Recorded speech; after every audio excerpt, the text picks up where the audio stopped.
কারা নির্বাচনে আসবে সেটা নির্ধারণ করবে রাজনীতিবিদরা, সরকার, সেটা সেনাবাহিনীর কাজ নয়। আর ছাত্রদের উদ্দেশ্যে বলবো যে দেশকে অস্থিতিশীল পরিবেশ করার কোনো প্রয়োজন নাই। সেনাবাহিনী আমাদের স্তম্ভ, এটিকে বিতর্ক করা যাবে না, বিতর্কিত করা যাবে না। আমি বলবো যে জুলাই আগস্টে যে ফ্যাসিবাদ সরকার, ফ্যাসিস্ট হাসিনা সরকার, আওয়ামী সরকার যে গণহত্যা চালিয়েছে, এই গণহত্যার দাবিতে, গণহত্যার বিচারের দাবিতে দলগতভাবে, সাংগঠনভাবে আওয়ামী লীগের বিচারের দাবি করেন। যদি সাংগঠনিকভাবে আওয়ামী লীগের বিচার করা হয় তাহলে আদালত থেকেই আওয়ামী লীগ এমনি নিষিদ্ধ হয়ে যাবে। বাংলার জমিনে আওয়ামী লীগ আর পুনরায় রাজনীতি করার কোনো সুযোগ পাবে না। পৃথিবীর ইতিহাসে কোন গণহত্যাকারী সংগঠন যখন পতিত হয় তারা আর ওই রাজনীতি নিয়ে জনগণের পাশে জনগণের সামনে উপস্থিত হতে পারে না, নির্বাচন তো দূরের কথা।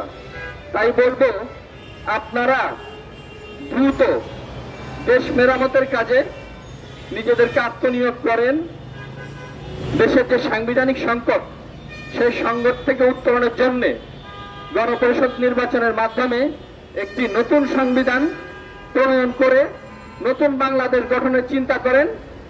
অটোমেটিক এই আওয়ামী লীগ নিষিদ্ধ হয়ে যাবে।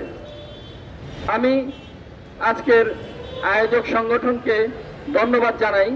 অত্যন্ত সুন্দর একটি বিষয় নিয়ে এই অবস্থান কর্মসূচি ওনারা বাস্তবায়ন করতেছেন জাতীয় প্রেস ক্লাবে। আমি সরকারের উদ্দেশ্যে বলবো, 5ই আগস্টের পরে দেশের পুলিশ বাহিনীতে অনেক ভীতিসন্ত্রস্ত অবস্থান দেখা দিয়েছে। দেশের আইন শৃঙ্খলা বাহিনী ভালো মতো কাজ করতে পারতেছে না, তারা ভয়ে তটস্থ। তাদের ভয়ভীতি দূর করতে হবে, প্রয়োজনে তাদের ক্ষমতা বাড়িয়ে দেন।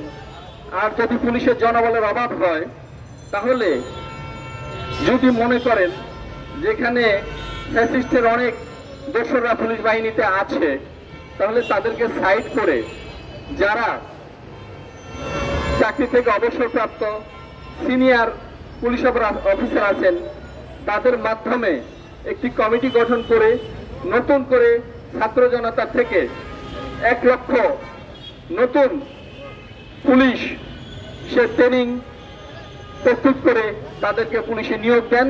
দ্রুত আইন শৃঙ্খলা পরিস্থিতির উন্নতি হবে। আমি সুশীল ফোরামকে ধন্যবাদ জানিয়ে আমার সংক্ষিপ্ত বক্তব্য এখানে সমাপ্ত করলাম। বাংলাদেশ জিন্দাবাদ, বাংলাদেশ মুসলিম সমাজ জিন্দাবাদ, সুশীল ফোরাম জিন্দাবাদ।